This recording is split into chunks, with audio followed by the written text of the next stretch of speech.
This video tutorial will review the strategies that can be used when balancing equations. Before we get to the actual balancing, we should review the difference between coefficients and subscripts. If you look at the chemical formula CO2, we know that it contains two elements, carbon and oxygen.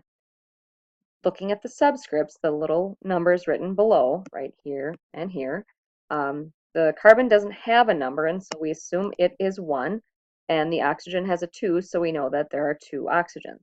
However, if I put a 3 out front, that 3 pertains to both elements in the compound. You have to distribute the 3, so to speak.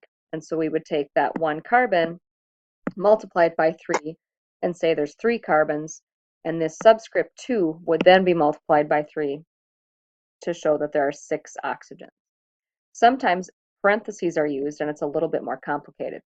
Looking at this first formula, if I were to assess how many there are present of each, these subscripts do not pertain to the magnesium. So magnesium, there would be 1 atom. There's 1 atom of the nitrogen inside the parentheses times the 2 outside. So the nitrogen would be 2 atoms. And then oxygen has a subscript of 3. And if we multiply by the subscript 2, we recognize that there are 6 oxygen atoms. Those are subscripts. We also, when we balance equations, use these numbers out front, which are called coefficients. In this case, 4. So there was 1 magnesium in the formula, and then I multiplied by the 4 out front. So there are 4 magnesium atoms. 1 nitrogen times 2 times the 4 out front means there's 8 nitrogen atoms. And then 3 oxygens times 2 is 6, times 4 would be 24 O's. So you have to be able to count up numbers of atoms of each type of element when you balance equations. Let's review the steps used when you do balance equations. Step 1, conduct an atom inventory. This is where you would add up the number of atoms on each side of the equation, both the reactant side or the left side, and the product side or the right side. Place coefficients in front of those formulas to balance. We never ever want to change subscripts because that would change the identity of the substance. And a hint that usually works, or a good suggestion, is to balance all the other elements and leave the hydrogen and oxygen until the end. So let's look at some examples.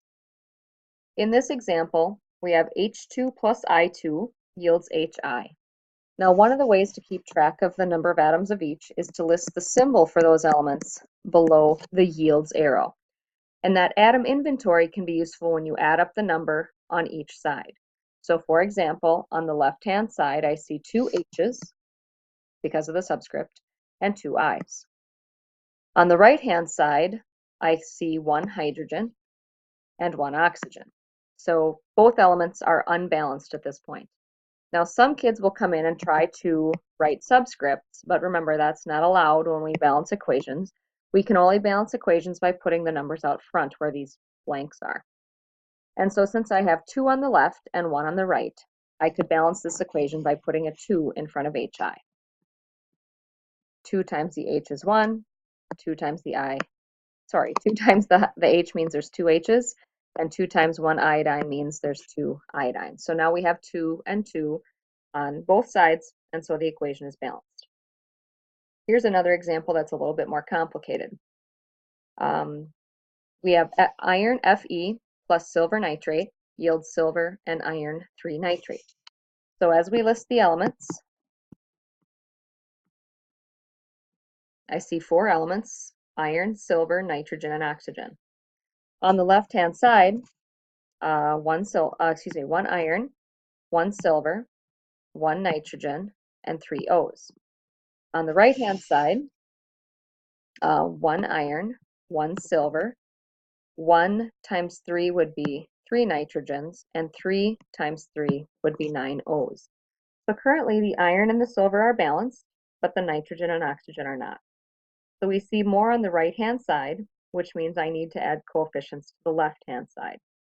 So both the nitrogen and oxygen, it looks like I need to multiply by 3. So I put a 3 out front of the formula that contains the nitrogen and the oxygen. 1 nitrogen times 3 is 3. and 3 oxygens times 3 is 9.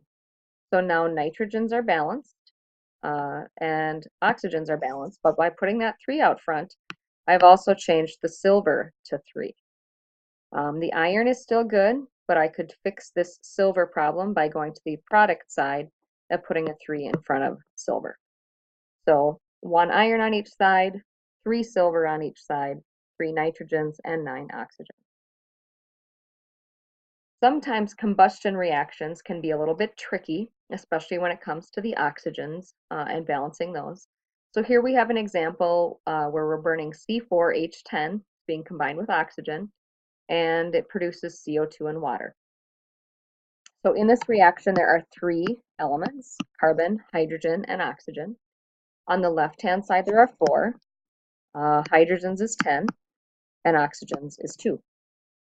On the right-hand side, 1 carbon, 2 H's, and 2 oxygens here, plus another 1 in the water is 3. So we've suggested to wait with hydrogens and oxygens until the end, so maybe I would choose to start with carbon. So 4 carbons on the left, I see 1 carbon on the right, so I'm going to put a 4 out front. That changes my oxygens, and I'll deal with oxygens at the very end. If we go to hydrogens, there's 10 hydrogens on the left, 2 on the right, so I could multiply by 5 to get 10 hydrogens. And it looks like things are going well, and then I take another look at the oxygens. 4 times 2 is 8, and 5 times 1 is 5. So I get a total of 13 oxygens. That's an odd number. And no matter what whole number I put here, because of the subscript 2 in front of oxygen, it's always going to be an even number. But I could, for the time being, put 6.5. 4 times 2 is 8, and 5 times 1 is 5, for a total of 13 oxygens, and 6.5 times 2 would also be 13 oxygens. That is technically balanced, but we don't like to write coefficients with fractions. So if we wanted to eliminate that 2, or the 1/2, we would multiply by the reciprocal, which is 2. So if I double all the coefficients, the final answer would be 2, 13, 8, and 10. Now I have one more equation to balance. If you'd like to pause the video and give it a try and then check your answer, I'd encourage you to do so. So the elements in this one, we have strontium, chlorine, silver, and one other trick that you can use to save yourself a little time. NO3 is an ion, and NO3 shows up on the right-hand side and the left-hand side. And there's no other nitrogens or oxygens present. So I could, instead of balancing the nitrogen and the oxygen separately in this case, since nitrate appears on both sides, I could just balance it as the ion nitrate. So strontium is 1, chloride is 2, silver is 1, and nitrate is 1. On the right-hand side, we have 1 strontium, 1 chloride, 1 silver, and 2 nitrates. So chlorides and nitrates are not balanced at this time. So we could start with one of those. If we go with the chlorine, maybe I would choose to put a 2 on the right-hand side, which would change chlorines to 2 and also change silvers to 2. That creates a problem with both silver and nitrate. There are 2 on the right, 1 on the left. So I could finish by putting a 2 in front of silver nitrate, which would double both of those. So that's a little practice and a little review with balancing equations. If you feel you would like some more help, please feel free to stop in. Have a good evening.